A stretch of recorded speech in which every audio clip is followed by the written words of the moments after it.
So, going back to what I just said, the majority of the paramedics' 12-lead interpretation skills are used in identification of MI. Alright? When we first started the 12-lead lecture last week, we took a 12-lead printout and kind of broke it down into the areas where we're looking at, right? So, we've got leads 1, leads 2, lead 3. Then we've got what? AVR, AVL, AVF, and then V1, V2, V3, V4, V5, V6. Alright? So, lead 1, where does it look at? If we had ST elevation in lead 1, what area of the heart is it looking at? You said lateral? Yeah, you said lateral. Lateral. So 1 is lateral. 2, 3, and AVF are what? Inferior. AVR is kind of the red-headed stepchild. We just acknowledge it's there, but don't really feed it or let it play. Then we've got AVF. What is AVF looking at? Lateral. All right. Then we've got V1 and V2. V1 and V2.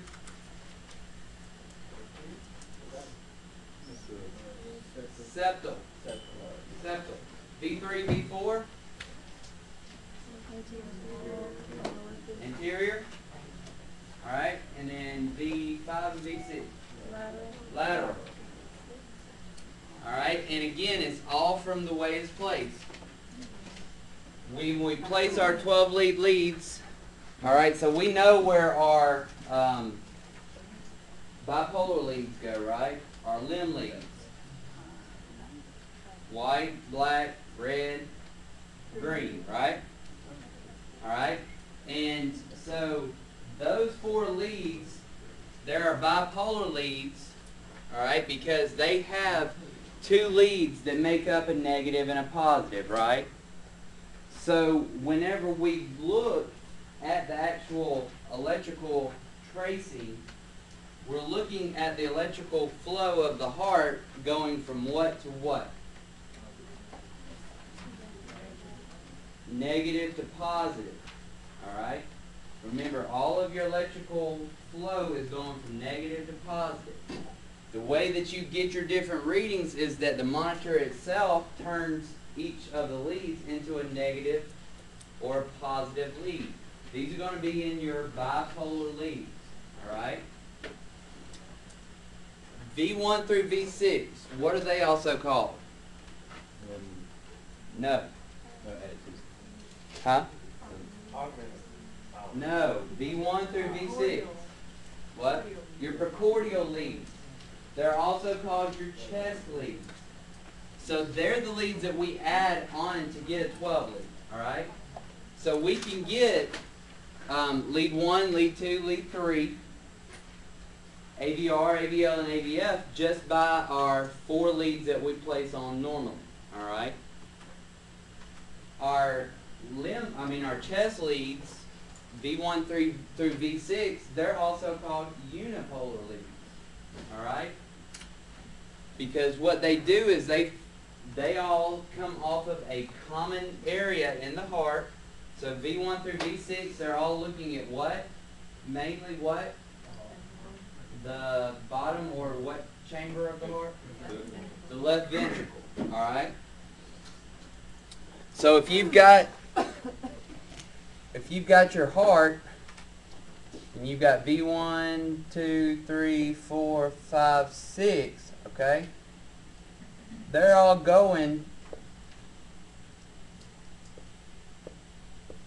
taking pictures from the same spot as far as the negative goes. Okay? Does that make sense? Now, lead 1, lead 2, lead 3, when looking at the heart, they form what? Einthoven's triangle. Alright? I'm not always late like I was in advance. I thought about that when I heard your voice. I was like, yeah. right, so you've got your lead 1, your lead 2, and lead 3. Why is lead 2 usually the best quick look lead?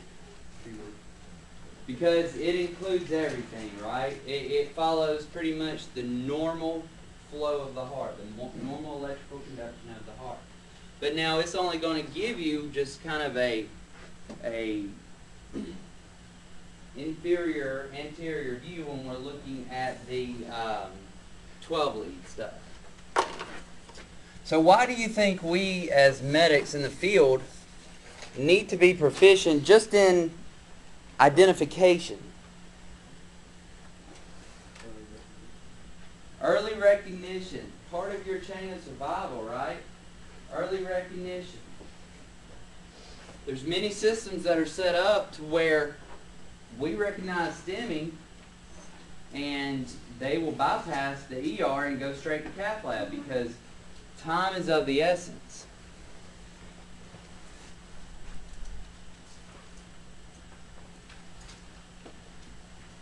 This reiterates what I just said. It's critical to minimize the time of treatment. So in trauma, we have that golden hour, right? Really, in medical, we have the golden hour as well. But when it comes to tissue, dead tissue, we don't want to stretch it out any farther than we have to, right? And even with, I did one of my trauma lectures with Advanced EMT last night and reiterated, even with like the golden hour is not from the time that we arrive on the scene to the time we get them to the ER. What does the golden hour encompass? Yeah, the time that something happened to the time they're laid up on the operating table if they need trauma surgery, right? So we need to approach MI, ST elevation, things like that with the idea of we don't have much time. We need to get them to the hospital and get them to definitive therapy as quick as possible. So they break it down into a couple of different times. You've got your EMS to balloon time. This is the time from EMS patient contact to definitive therapy. Your door to balloon time, this is the time they get to the hospital to definitive therapy. And your door to needle time. This is the time that they come to the ED and ends when the fibrinolytic medication is administered. So there's a couple of ways that, well, let's just take a step back just a minute. Whenever we have coronary issues, what is usually the root cause of those? Clots, right? Some type of embolism. There's a couple of ways. Well, let me take that step back. So it is clots, but also it's atherosclerosis as well. So yeah, it is forming that clot, but it may not be like a DVT where it's broken off from the leg and went up and into the coronaries. It may just be from where we have so much deposit on either side or just one side of the coronary that it starts forming, and then it occludes. Okay? So there's a couple of ways that they're going to take care of this in the cath lab or in the hospital, period. What is one way of opening up a coronary?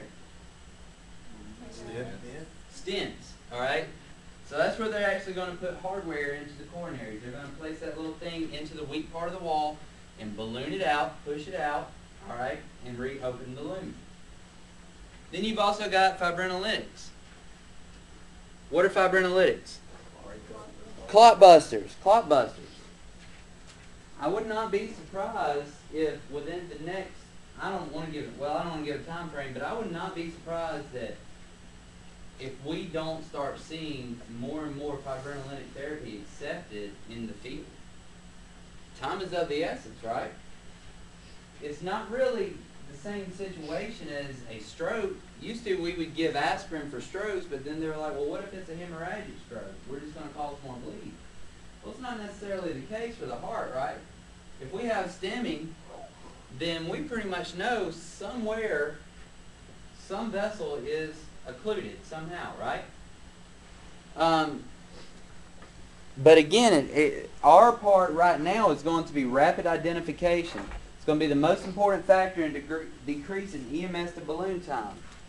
or EMS to definitive therapy time. Currently, the Heart Association recommends a door-to-balloon time of less than 90 minutes, a door-to-needle time of less than 30 minutes. All right? That's really not a lot of time in the grand scheme of things. If you think about how long it takes you on a scene, how long it takes you, for instance, Brian goes somewhere way out in Chambers County. It may be a 20-minute response time to get out there. We're looking at least a 10 to 15-minute scene time, running 12 leads, things like that. Then we're looking at another 20-minute response time back to the ER. All right? So that's almost an hour right there. So that really gives the ER 30 minutes to really stabilize, get the on-call cath team in, get a cath lab ready.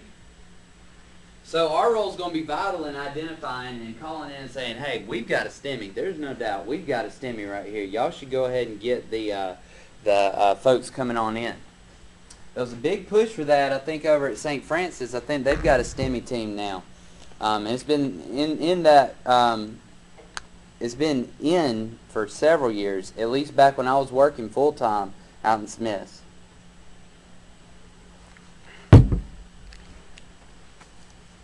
So we're not just looking at ST elevation, ST depression, things like that. We're also identifying other parts as well. You've got your Q wave. Normal Q wave, it's going to pretty much be isoelectric, right? It's not going to usually dip down. We start seeing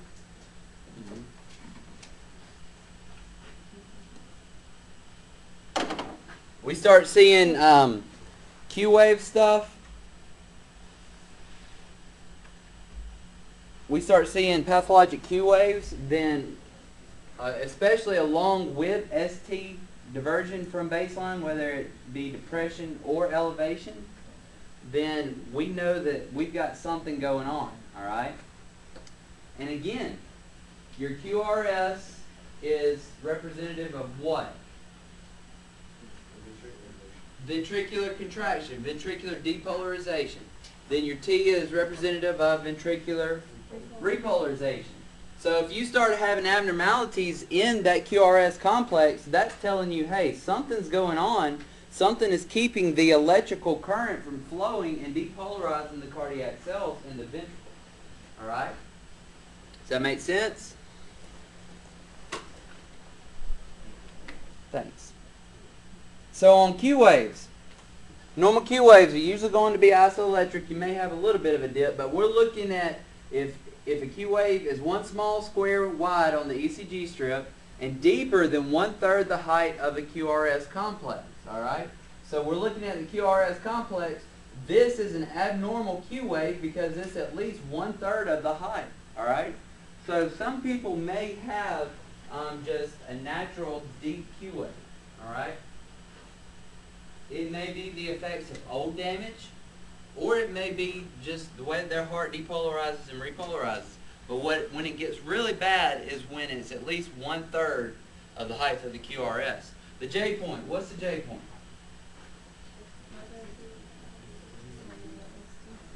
Yeah, that's where your S and your T meet up, right? So that's really going to be the area that we're looking for to start identifying ST elevation or depression.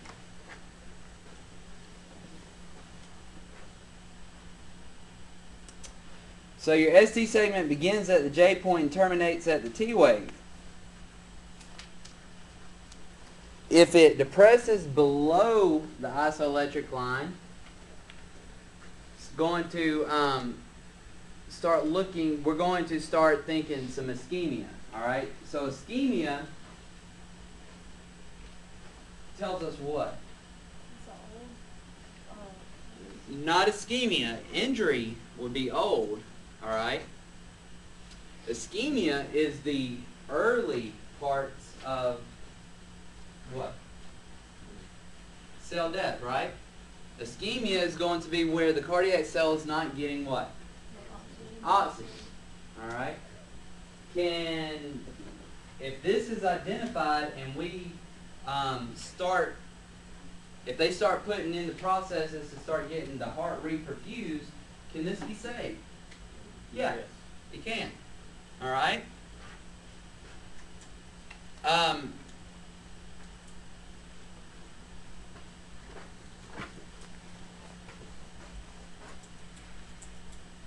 When we start getting real high ST elevation, that's going to indicate infarct. All right. Now you may have old ST depression, and that's where it's going to be important to get an overall history.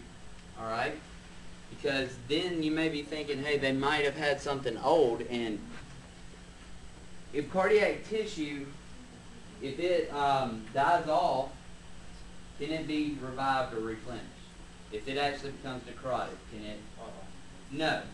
But if it's an area that is small enough, the heart has that collateral flow, right, where it has the ability to have re-entry, so it can go around that area of dead tissue, all right. But the ventricles are not going to expand the way that they should, right, because you've got areas of dead tissue. So your ST elevation, greater than 1 millimeter above the baseline for your limb leads, and greater than 2 millimeters above the baseline for your chest leads. This is going to be important. We're going to get into this in just a minute. Look for ST elevation in 2 or more leads facing the same area. All right. We can't just look at lead 2 and say we've got ST elevation. And so we're saying, hey, you've got STEMI. What are the 2 other leads that look in the same general area that lead 2 does?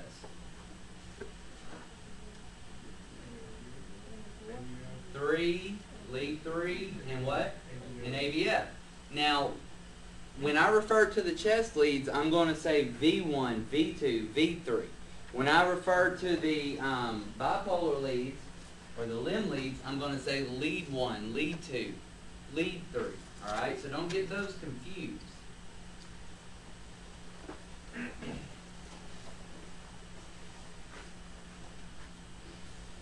Your T wave is your most dynamic wave. What does dynamic mean when we refer to patients? Changing.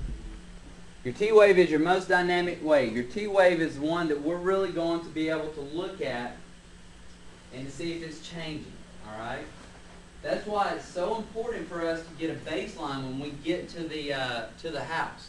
We need to try our best to get a good 12 lead, because we're going to need to be comparing that.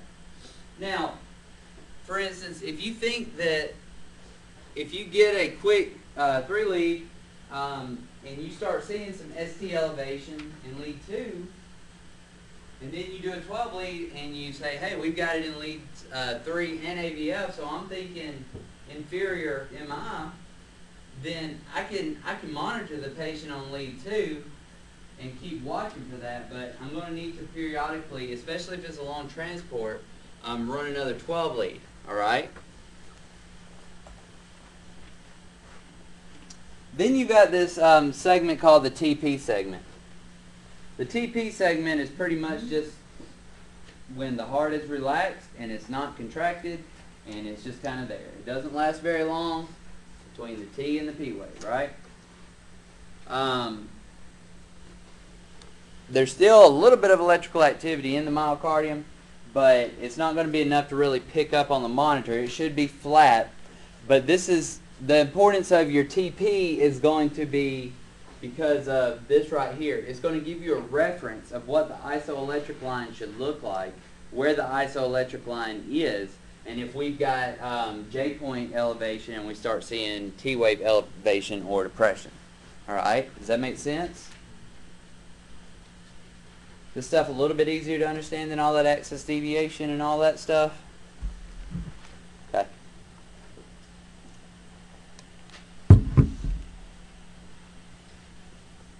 Now, during an active MI,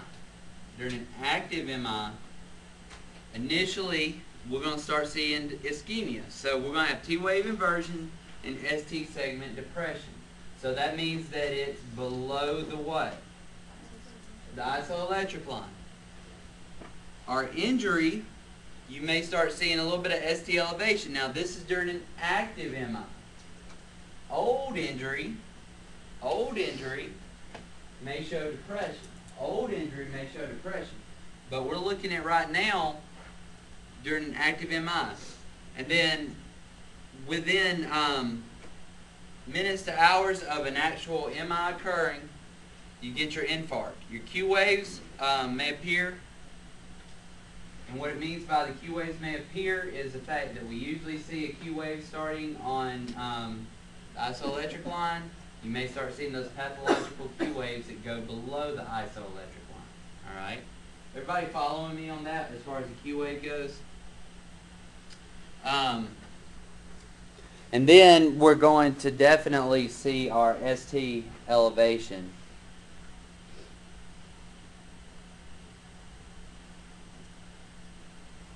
So the area of ischemia may be localized by looking for changes in the contiguous leads.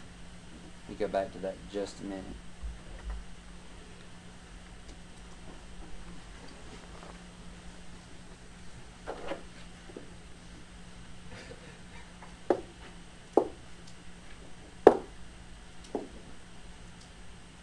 Why can't I ever get this thing to work?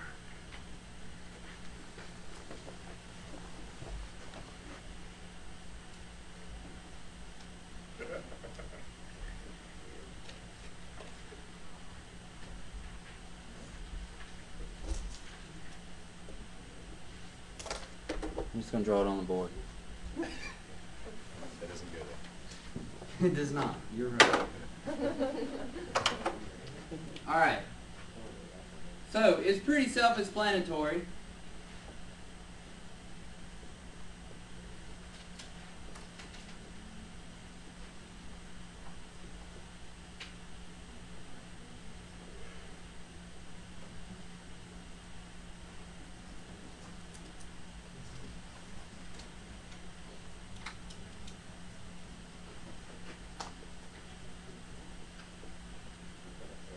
Alright, so what we mean by the contiguous leads, alright,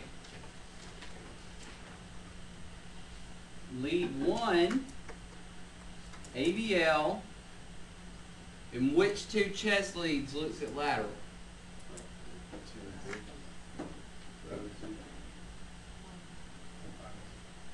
5 and 6, lateral, alright.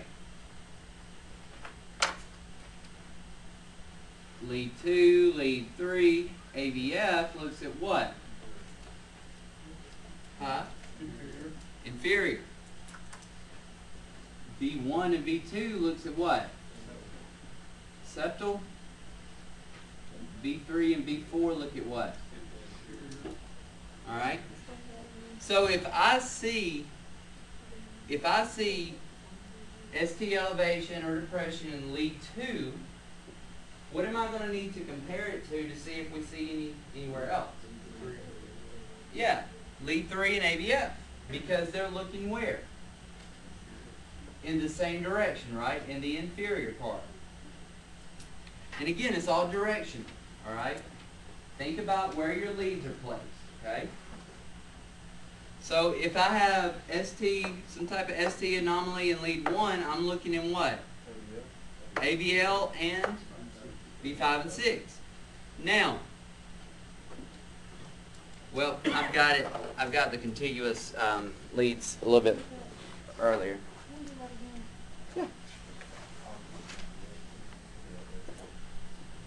Basically, it's the same premise as you got somebody that's dead, you've got to confirm a systole in more than just one lead.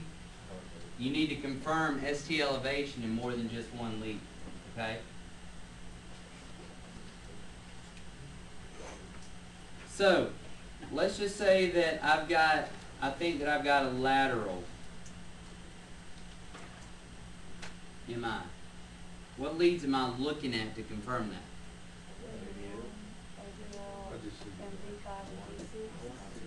Lead 1, Alright? Make sense? Inferior.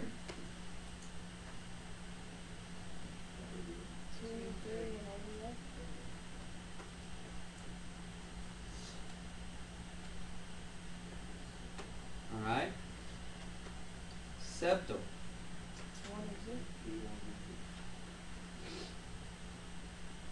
And then anterior.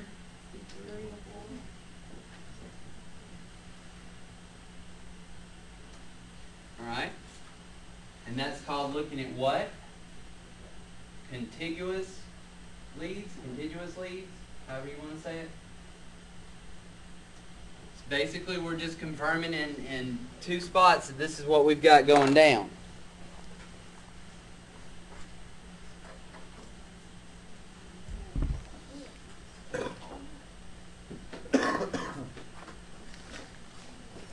All right. Can I move on? So with injury, your AMI diagnosis is made in the presence of ST elevation of 1 millimeter or more, because that J point, the area for the ST, is supposed to be what? Isoelectric, right? So important concepts in identifying MIs are going to be right ventricular involvement, all right? So how are we going to determine right ventricular involvement? If what we normally place, V1 through V6, where we place it, is going to tell us left, we're going to take V4 and put it in the same area on the right, okay? Now here's what's important, is going to be that if we do a right-sided 12 lead, what do you think we need to do? Change the 1 and 2. Well, I'm just talking about just on our documentation. All you got to do is just move V4 for now. Whenever we print it out, we need to put an R next to it. V1R, V2R, V3R. All right? We're going to explain that a little bit more. And then we've got reciprocal changes. Reciprocal changes are going to be changes where if we've got, follow me. If we've got ST elevation in our contiguous leads, all right, then we're expecting on the leads that are going to be opposite of those contiguous leads to be, what do y'all think? Depressed, all right?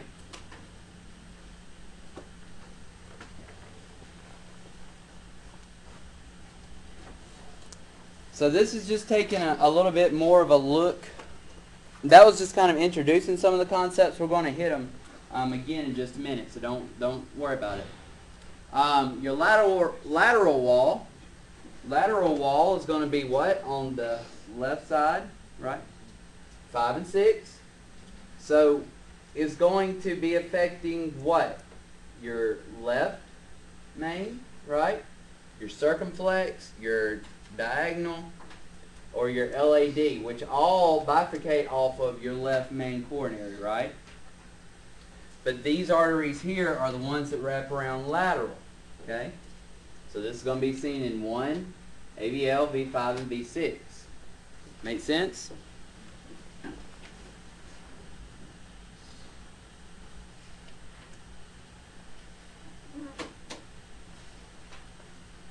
Your inferior wall. Leads 2, leads 3, and AVF. So these are going to be where you get down into your left anterior descending. Alright, so the things that are a little bit lower, inferior. Okay? And again, we're going to see them in leads 2, 3, and AVF.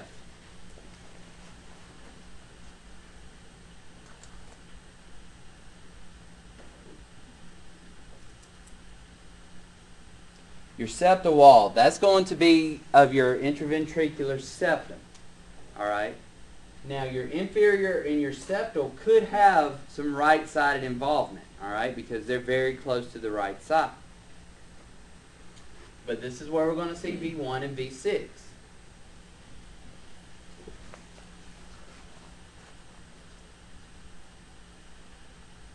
V1, V2 face the septal area of the left ventricle. The septum contains a bundle of His and bundle branches, is normally supplied by the left anterior descending. If the site of the infarction is limited to the septum, ECG changes are seen in V1 and V2. A blockage in this area may result in, what do you think? If you have a blockage in the septal where your bundle of His is, what do you think? All right. A what? Your bundle branches, what do you, is going to result in a bundle branch block. All right. That's what y'all are all trying to say. Could have second degree AV block, type 2 or third degree. If the entire anterior wall is involved, then ECG changes will be visible in V1, V2, V3, and V4. All right? So that brings up an important point. MI is not going to just be limited to lateral wall or inferior wall. All right? You may see these changes, you may see these ST elevations in your anterior part and your lateral part, all right? So then you would just call it like an anterolateral MI, all right? Does that make sense? You following me? Just think about the heart tissue. It could be dead or dying in more than just one area of the heart, okay? Then your anterior wall, that's V3, V4. Your proximal LAD. So remember, on your lateral, you've got more of a clot down in this part here. All right, your inferior is going to be more down in here. And then your anterior is going to be more in here. Now, bottom line, what is that going to affect? Not just anterior wall, but any MI on the left ventricle. What is that going to affect? Everything else? It's going to affect your cardiac output, right? It's going to affect your perfusion to the body. Old Frank Starling ain't going to have his law into effect, right? It's actually two guys.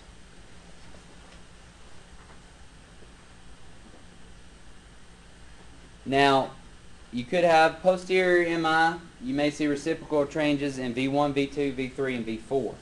Now, this is going to be where we're getting on into looking at posterior 12-lead stuff as well. And that's where you're going to have to get 15 and 18 lead stuff that was discussed earlier in your chapter. So to acquire right-sided ECG, because our normal run-of-the-mill, what we use, it just looks at what? The left side. We need to place an electrode in the V4, take your V4 and snap it on. All right, that's really all you need to move. Now, I can't get real deep into the electrophysiology of that. It would make sense that you might need to move everything, but then again, if you move everything over here, your heart's over here. So just move V4, hit acquire just like you would, and then be sure that you mark R next to your V4, okay? You need to be sure of that. Now, I want y'all to think a little bit critically for just a minute. What is your normal treatment for AMI, medication-wise?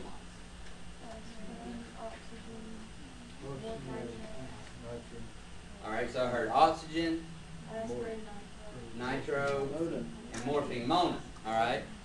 Pretty much you can think of a ST elevation lecture as a Mona Lisa. We're going to talk about our morphine, oxygen, nitro, aspirin, and then our lateral, inferior, anterior, and septal. That's Leah's. What does the right side of the heart, what does the right ventricle do? What? Alright, so yeah, it pumps into the lungs, alright? What is that term for the blood that's returning back to the right side of the heart? Preload. So it is set to preload, alright? What does nitro do? It dilates coronary arteries, but it also has vasodilation across the board as well. Alright? So, if our right side is already weak, and we are trying to get enough pressure for our right side to perfuse our lungs, and then we give nitro, what's going to happen? What? Okay, so we're going to reduce preload, we're going to lose pressure, and our right side's not going to be able to perfuse the lungs like it needs to, right? So you have to be very, very cautious with nitroglycerin administration with right-sided MI, right ventricular MI. What do you think we would need to do in order to make up for that? Because we do need the nitro because we need the vasodilatory effects of the coronaries, right? So what do you think we may need to do to help with preload and to help with perfusion? Give them fluids, all right? We may need to give them fluids to help with preload, okay? So that's going to be very important in identifying what area of the heart has the MI, because you could actually do further damage if you have a inferior or right-sided MI and you give a bunch of nitro, but you don't have a IV ready to give fluids. Bottom out. It could bottom out, and then they may drop complete pressure and then go into cardiogenic shock and die. Okay? Does that make sense? So we're looking for reciprocal changes that oppose the primary wave changes, your ST, your J, your T. So important reciprocal lead groups. If we've got ST changes in leads 2, 3, and AVF, 2, 3, and AVF, then we're going to be looking for reciprocal changes. So if we've got ST elevation in leads 2, 3, and AVF, we're going to be looking for ST what? In leads 1 and AVL. All right? Does that make sense? 2, 3 AVF leads V1 and V2. All right? So basically, we're going to print our strip off. We're going to look for reciprocal changes. We're going to look for contiguous changes first. So we're going to make sure that we have changes in the same grouping. Then we're going to go back and look at lead 1, AVL, V1, and V2, and say, hey, do we've got the flip side of it? All right? Now, if you don't have reciprocal changes, it doesn't necessarily mean that you don't have something going on. But that is a very good indicator. All right?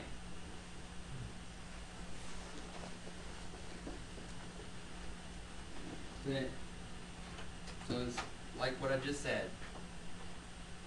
You've got ST elevation in leads 1, AVF. We're going to start having some impression here, and V2, V3, and V4. That's not what I told y'all. Leads 1 and AVL for sure. All right.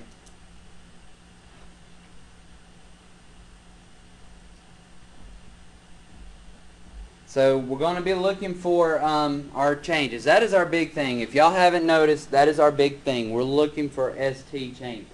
Okay.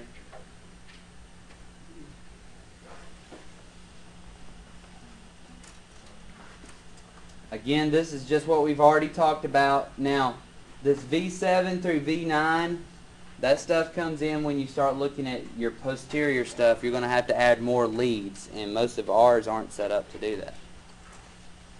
So our treatment, Mona, y'all know that. Follow your local protocols.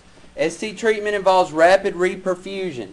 We can't do, Mona ain't going to save that person's life. Mona is going to help reduce symptoms and prolong, but it's not going to save that person's life. What's going to save that person's life is definitive therapy, rapid reperfusion.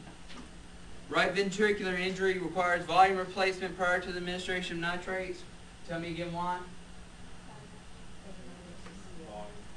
Yeah, because it decreases preload, decreases pressure to perfuse the lungs. We need to increase preload, all right? It's not saying you don't need to give nitrates, all right? It's just saying you need to be judicious with it, and you need to give fluids. So, can you have an MI without a STEMI? Yes, it's just called a non-STEMI. In that case, we're going to have to go with critical thinking, gut feeling, and patient presentation, all right? Just because a person's having 10 out of 10 chest pain diaphoretic, altered mental status, all that, but they don't have STEMI, does not mean that they don't have a cardiac event going on. All right? So you've got STEMI, non-STEMI, or your non-diagnostic. The difference is that patients with ST elevation are going to be the ones that are going to get percutaneous coronary interventions. That's what PCI is. And what do you think that is, PCI? Percutaneous coronary intervention. Cath lab. They're going to go up through their femoral artery, tunnel up into the heart, find where the occlusion is, put a stent in, may start them on fibrinolytics and things like that.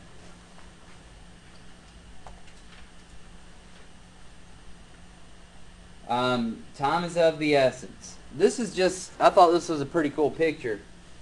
This is, have y'all got to go to the cath lab? Yeah.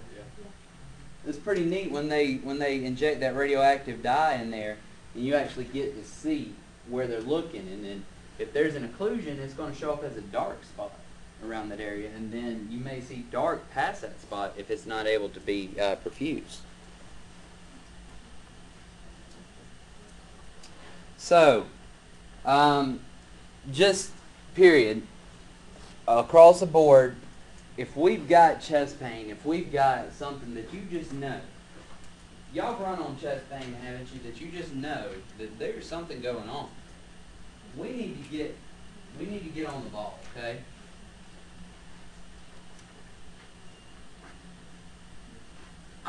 We're going to go back and look at protocols. I mean, not protocols, but algorithms. But I just threw this in. We're going to hit AMI treatment again next week. Just kind of recap on this. So American Heart, their algorithms, especially like acute coronary and return spontaneous circulation, they are geared for all disciplines of emergency medical care, okay? So they're geared towards EMS, ER, cath lab, and then post-cath lab, okay? But I would like for you guys to go back and look at these and kind of familiarize yourself with these. A couple of other cardiovascular conditions we're just going to go through real quick. Benign early repolarization. This is, a lot of times you may see ST segment elevation, a J or a fishhook appearance, or a concave ST segment. The ST segment just looks kind of jacked up, but it's on a normal healthy person. Alright? So, if for whatever reason you're running a 12 lead on somebody, I don't know why you would if you're not having chest pain or respiratory distress or something like that, but you do see these changes, but they're otherwise a normal healthy person without any chest pain, then that's probably what that is. Alright? This is what I'm talking about right here. It's kind of a fish hook kind of deal. You see it? Good. Alright, pericarditis. What is pericarditis? Man, y'all would have got it right even if I didn't have the answer up there, wouldn't you? Ha ha ha. It could be diffuse ST segment elevation and a depressed PR segment. What do you think diffuse ST segment means? It may be just all throughout the 12 lead, alright? But what's going to be important about this is going to be positional chest pain, alright? Shortness of breath, and really important, history of recent infection or fever. A lot of times is the effect of myocarditis and things like that, and the inflammation or the infection gets into the pericardial sac. Alright, that's what I mean, just diffuse. It's just not in really, it may be in some contiguous leads, but it's also going to show up in other places as well. Can y'all see the little blue box there? Pulmonary embolism this is characterized by S1, Q3, T3 pattern. So normally, if we have a pulmonary embolism, if a person is throwing a pulmonary plot, they are usually not going to be in great shape. Alright, so we're usually not going to have time to run a 12 lead on this. But just know it, S1 is deep S wave in lead 1. Q3 is a deep, narrow Q wave in lead 3. And T3 is a T wave inversion in lead 3. Alright?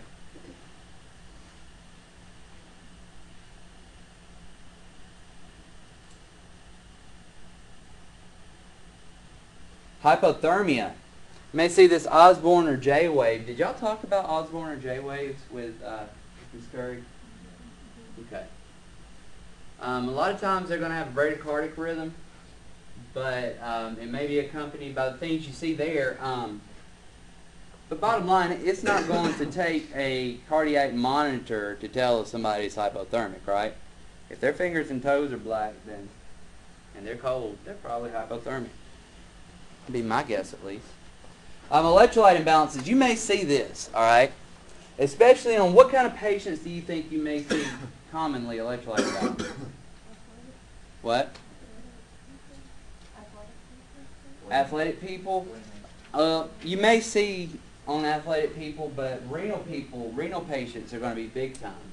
So it's going to be a tall peaked T wave, all right? A tall peaked T wave.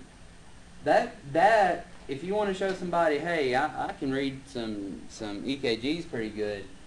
You have this tall peaked T wave, and folks are freaking out and all that. You say, their potassium is just high. They're probably going to die from it unless we get them treatment, but they're all right now. And then YQRS complex in severe cases.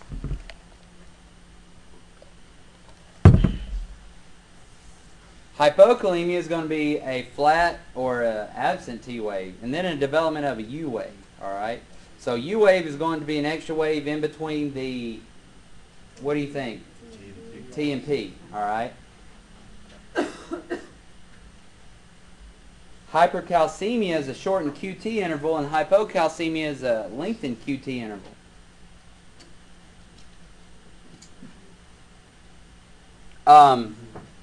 Again, as you get on into it, it's going to be important to identify the electrolyte imbalances and stuff. And if you really think about it, when we start talking about our medications and our calcium channel blockers and you know, giving MAG and things like that, if you think back to like the sodium potassium pumps and electrophysiology and kind of understand those, that's why we talk about that in the first. You kind of understand the phases, phase 0, phase 1, phase 2, phase 3, phase 4. You remember that? The depolarization? That'll kind of help you understand where these medications are working on cellular depolarization. Hypertrophic cardiomyopathy. What does hypertrophy mean? Enlarged, right? So we've got enlarged heart muscle, and it's cardiomyopathy, so it's a sickness or an illness affecting the cardiac. Common by very large QRS segments. Why do y'all think back, if you can, I hate to do it to you, but think back a little bit to like axis deviation and the muscle tissue and how it affects the electrical current in the heart. Why do you think these are such high amplitude? If it's hypertrophic heart. If it's such a large, it's taking a lot more power to. Yeah, that's right. That's right. If it's hypertrophic, it's a lot more mass. It's a lot dense. It's a lot more muscle tissue. So it's actually taking a lot of the electrical current away.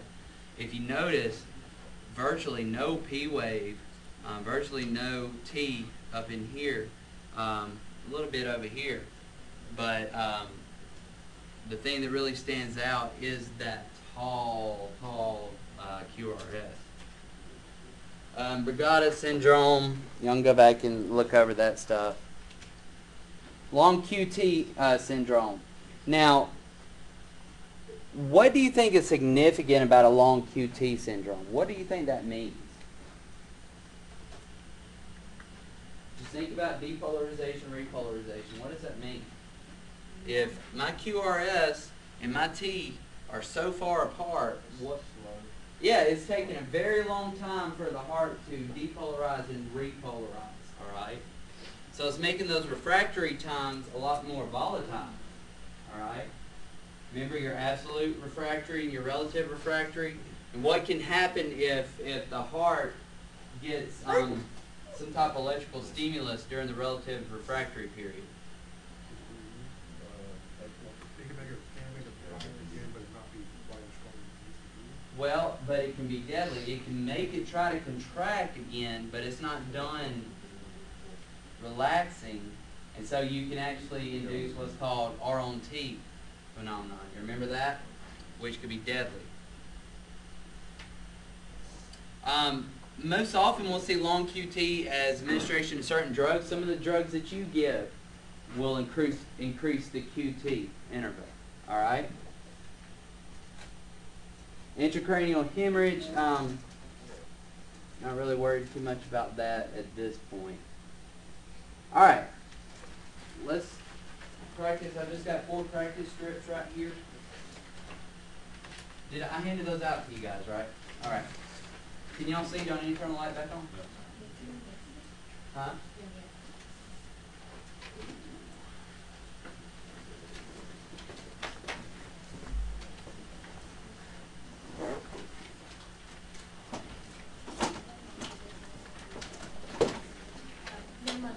I've got some. I've got an extra. Yeah. Thing. I just went around the call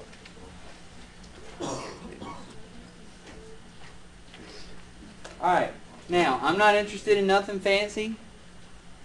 I'm just interested in identifying what you think is going on here. Alright? So,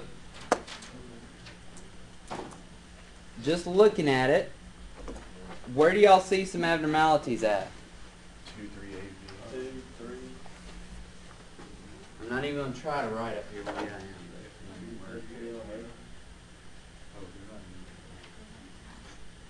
Alright. 2, 3, AVF. Alright. So that's ST elevation and leads 2, 3 in AVF. Oh.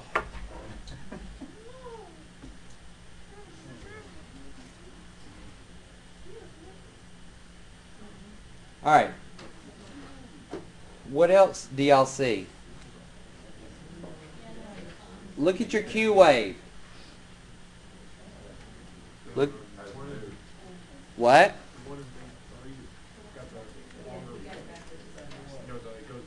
Uh-huh. So we've got, They're out of order.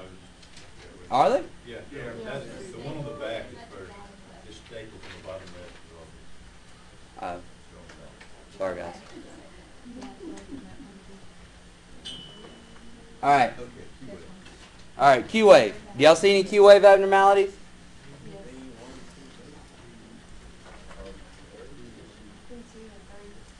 Alright. So, leads 3 in AVF. Alright. Y'all see the arrows there? Definitely. Alright. Now, go back and think about just a minute the reciprocal changes. Alright, so it doesn't have to be in every one of those areas, but if y'all wrote it down, what reciprocal areas, especially on this side here, are we going to be looking at if we've got 2, 3 in AVL? Yeah, leads 1 in AVL, so what do you see in AVL? Alright, so you got reciprocal changes there. Alright? So what y'all thinking? What do y'all think this is? Well, duh, it's a heart attack. This is cardiac class. What do you think this is? Alright, where though? You can't just say STEMI. That's STEMI and 2, 3 at AVF. You're going to call it an inferior MI. Alright? Inferior STEMI. Does that make sense? You follow me? Alright, practice number 2. What do y'all see?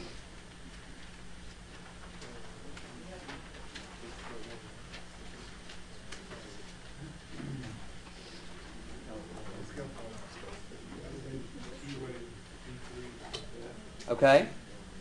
Alright. So y'all definitely see some ST elevation in V3 and V4. Look at V1 and V2. Remember, it's got to be just what for the chest leads? at least 2 millimeters above isoelectric. So it's about 2 millimeters above isoelectric. And remember, a STEMI, depending on where it is, as you get closer to the STEMI, you're going to have greater ST elevation. Does that make sense? So you start having some here, V2 is definitely there, V3, V4. All right?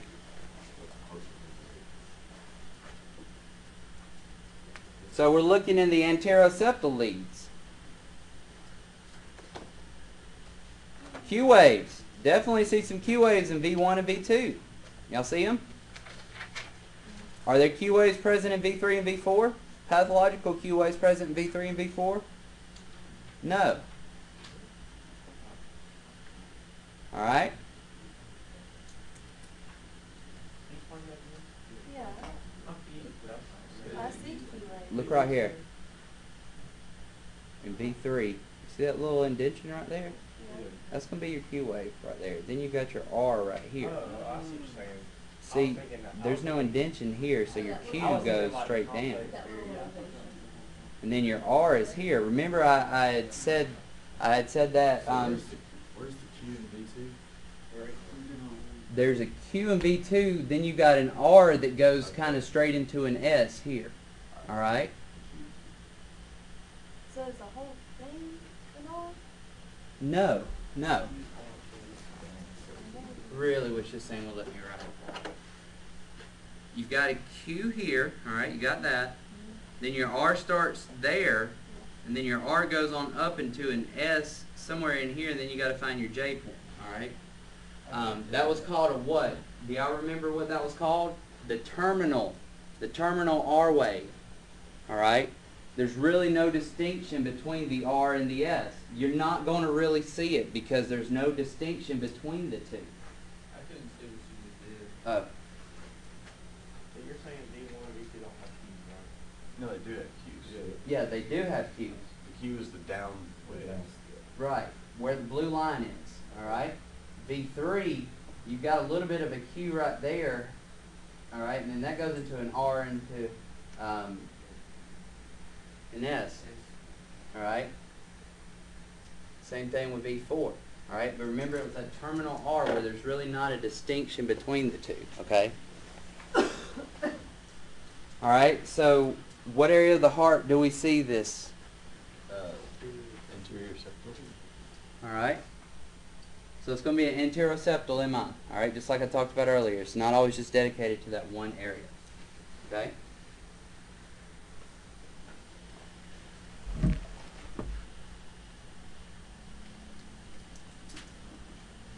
All right?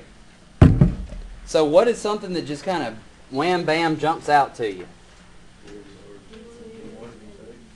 Yeah, V1, V2, V3. What jumps out to you to V1, V2, V3? The size of the QRS. QRS complex greater than 0.12. You got a terminal S wave in V1. Terminal R wave in V1, AVL in V6. All right. You may have a little bit of ST elevation in lead 2. It's not a lot though. This is going to be a left bundle branch, all right? This is what I just explained just a minute ago. There's no like a normal rhythm. You've got a pretty good distinction between your QRS, all right? But with these, there is no really distinction. You've got Q, R, and the S. There's really no good distinction So between. terminal would be like ongoing. Yeah. It just kind of flows right into it. All right, and same thing for a terminal S wave too. It's kind of confusing to really look where the terminal S and the terminal R are. I'm not really worried about that because you can really just look in your V1 because remember with our bundle branches, we're looking at V1 especially.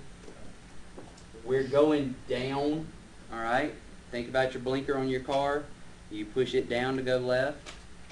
So just roughly we can call this a left bundle branch block. And it's left because it's down instead of up. Right, because the QRS is pointing down.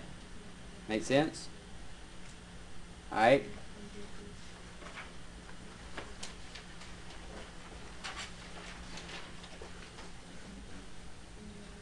What stands out to you? Look especially in like V1, V2, and V3.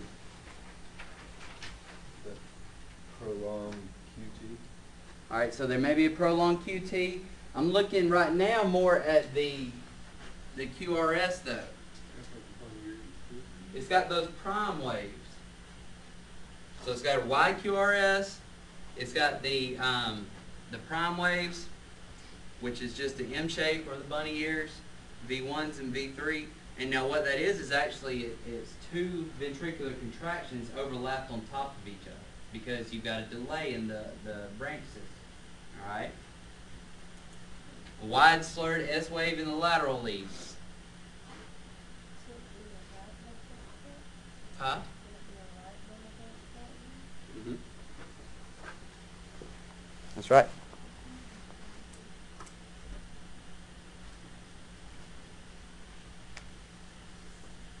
All right.